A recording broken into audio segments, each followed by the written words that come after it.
Hello, friends. This is Dave Hurwitz, executive editor at ClassicsToday.com, here with Mildred, who has not wanted to pop up for quite some time because she doesn't like getting picked up. But that's okay, right? You're a good girl. I'm going to let you go now. Okay? There you go. There you go. And now, as her reward, hang on a second, you play fetch. Ready? Go! There. Cat number 2. You know, when I started doing these things, it was always Mildred. She would sit up here on her perch and sort of stare at us. But now Finster seems to be enjoying the camera more. It all works out at the end. Anyway, what do we got? This, Ancerl. Ancerl conducts live recordings of concertos. Lots of concertos. How many discs? 7 discs of concertos. I'm a little bit of two minds about this one. These are all radio broadcast recordings. Some of them have works by soloists like Richter that he did 1,000,000 times, or that he even recorded for Supraphon, and some of them are, Ancerl was fabulous. The Czech Phil was fabulous. These were recorded between, 1954, 50. The earliest is 50, and it looks like 60-something, 66. I think is as far as we go. I mean, they are radio broadcast quality, some rather dim mono, some a bit better. All of them, well, if you like the soloists, it's self-recommending. And if you like Ancerl, it's practically self-recommending. But I have to say, the things that interest me most are not the performances with the famous soloists, because they're mostly works that they've done before. What really interests me is the stuff with the Czech people, which are actually quite interesting.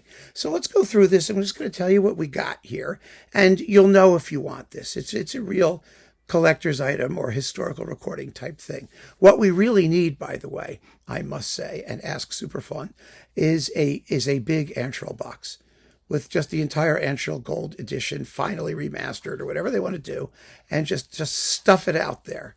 Because he was just one of the greats, and his entire legacy in one place would be really, really fabulous.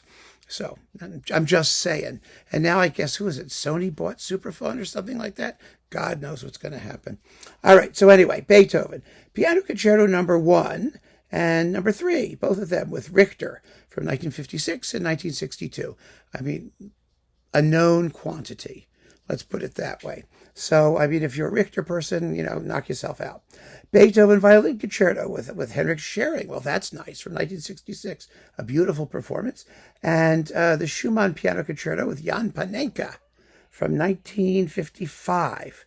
Panenka was a terrific pianist. He's best known as an accompanist, working with, Josef Suk and people like that. But he was just terrific.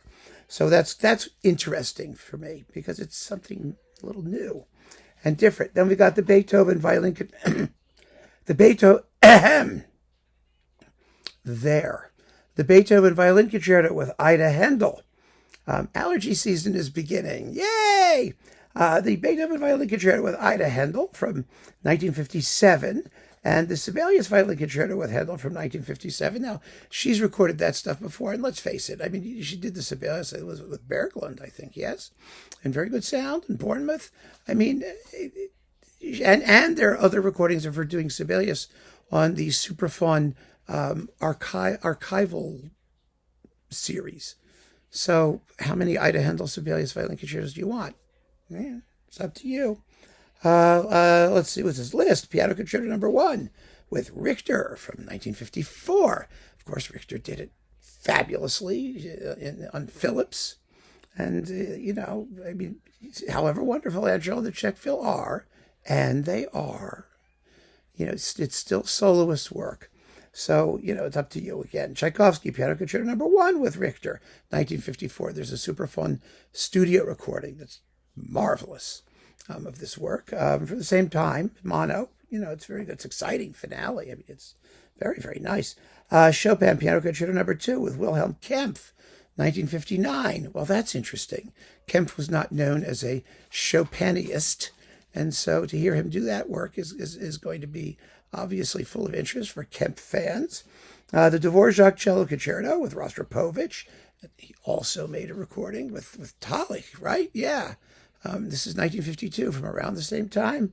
It's wonderful, but he recorded this work 7 times, 8 times, 20 times, who knows?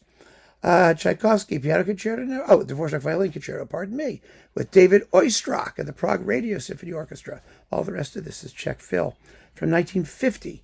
Well, that's a little grotty sounding, but still, it's Oistrakh. I mean, again, what can I say?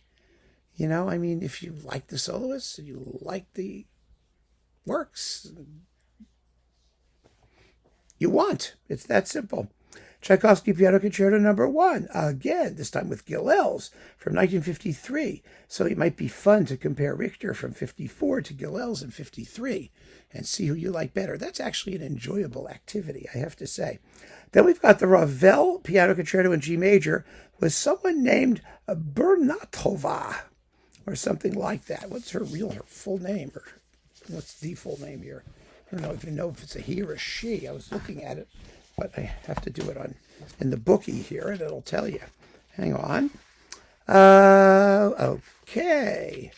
Yep, there we go. Yes, Eva Bernatova. She's really good. It's a beautiful performance. Oh, my goodness. I mean, the orchestra is not terribly well recorded. It's from 1959 or thereabouts, but gee, is that fun to listen to. I mean, you get to meet a new soloist. Then CD7, the Francis Poulenc Concerto for 2 pianos. Yay! Which is wonderful with Julian Lerche and Ingeborg Herkomer. Borga and Herkomer. No, Lerche and Herkomer. Borg, I don't know where Borg came from. Lerche and Herkomer. Yes, and it's a very good performance. It's lovely and fun. The Stravinsky Violin Concerto, again with Ida Haendel. She did it before. And the Prokofiev Piano Concerto No. 1 from 1952 with Ivan Moravec. Now, Moravec, there are other live recordings of Moravec doing this concerto, but I have to say, I really got to say, it's wonderful hearing him play this piece. I mean, because usually it's just played as a sort of steely, mechanical piece of instrumental fireworks, and he finds so much nuance and shape and just these torrents of notes. It's wonderful. Absolutely wonderful. So, yes, here it is, 7 discs. Again, it's a collector's item. If you're collecting on that basis, go for it. For normal people, I would say, try and find most of these pieces in the standard recordings, which sound better. It's that simple. Even though they're not Ancerl and the Czech Philharmonic, I mean, he's accompanying. It's not like this is going to be a showcase for the conductor and the orchestra. So go for the best version by the soloist, and then leave this to these specialists. That's my final conclusion. I'm glad it's available, but that's the reality. So keep on listening, friends. Thanks for joining me. Take care.